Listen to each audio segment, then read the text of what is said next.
dapat kayong magliwanag ng kabutihay mahayag, at Diyos ang siyang matanyag. Hallelujah, hallelujah, hallelujah,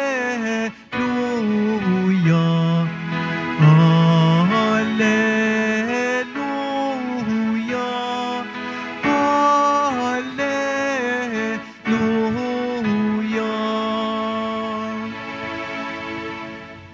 Sumainyo ang Panginoon. At sumaiyo rin. Ang mabuting balita ng Panginoon ayon kay San Lucas. Papuri sa iyo, Panginoon.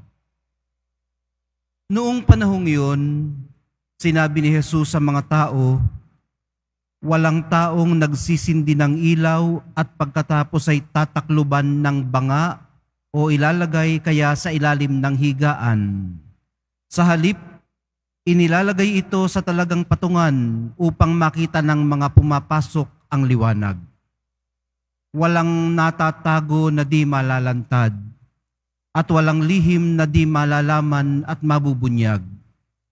Kaya pagbutihin ninyo ang inyong pakikinig, sapagkat ang mayroon ay bibigyan pa, ngunit ang wala ay aalisan pati ng inaakala niyang nasa kanya. Ang mabuting balita ng Panginoon. Pinupuri ka namin, Panginoong Heso Kristo. Magsiyo po ang lahat. Good morning po. Sinisimula natin ang ating araw, pati na ang ating work week, sa pamamagitan ng pagsisimba, pagpupuri at pasasalamat sa mahal na pong Jesus Nazareno. Idalangin din natin na makapasa yung mga nagsipag-exam kahapon. Tungkol po sa pagiging ilaw ng sanlibutan ang ating ebanghelyo ngayon. Bakit po ba kinakailangan ang ilaw sa sanlibutan? Muli po bang nagdilim sa sandigdigan gaya ng bago palikhain ang liwanag? Opo. Kung inyo pong maalala, noong malapit ng mabuwis ang buhay ng mahal na pong Jesus Nazareno sa krus, sa pagitan ng ika-6 at ika-9 na oras, nasakluban ng dilim ang paligid at sumigaw siya ng Diyos ko, bakit mo ako pinabayaan? Maaring masabi ng sino mang marunong na nag-eclipse lang noon. Pero maaari din namang ang tinutukoy ay ang isa pang uri ng kadiliman.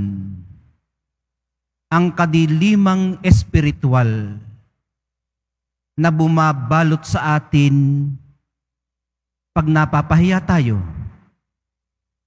minamahina, kinukutya, at saka ipinapako sa sarili nating mga krus. Mayroon pong kadilimang lumalambong sa atin pag tila ba nadadaig ng puwersa ng suklam ang puwersa ng pag-ibig. Hinihipang parang kandila ang alab ng pag-asa.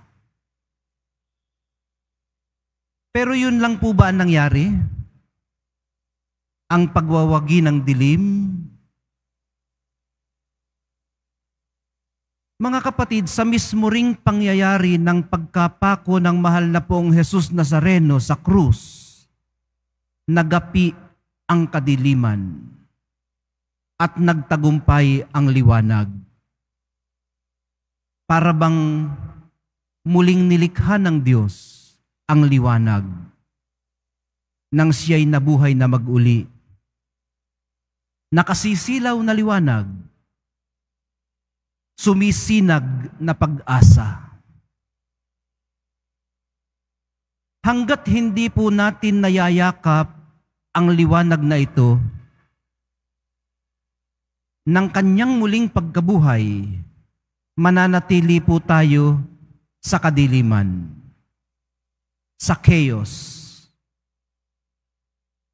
Ang kaigihan po ng nakikita natin, ang lumalambong na kadiliman, nabibigyan din po tayo ng pagkakataong makita ang aandap-andap na ningas ng liwanag sa dulo ng tunnel na lalong rumurubdob habang papalapit.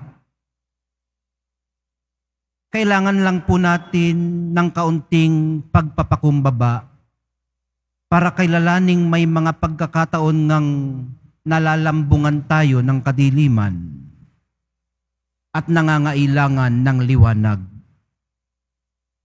Parang buwan na nanghihiram lamang ng liwanag sa araw. Ito po ang kasalanan ni Eva at Adan. Alam niyo po, mga minamahal kong mga kapatid. Bukod po sa pride, nadala naman ng kanilang sense of autonomy and independence from God.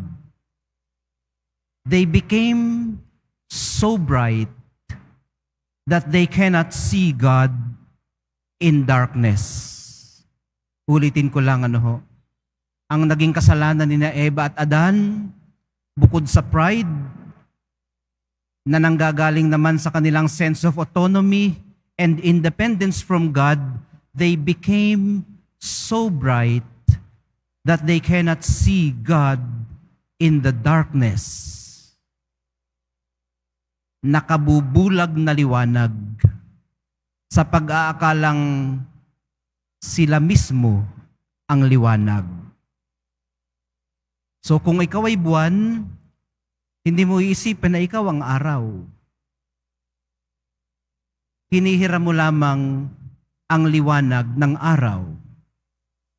Sa ganitong paraan lang po tayo makapagbibigay ng tunay na liwanag.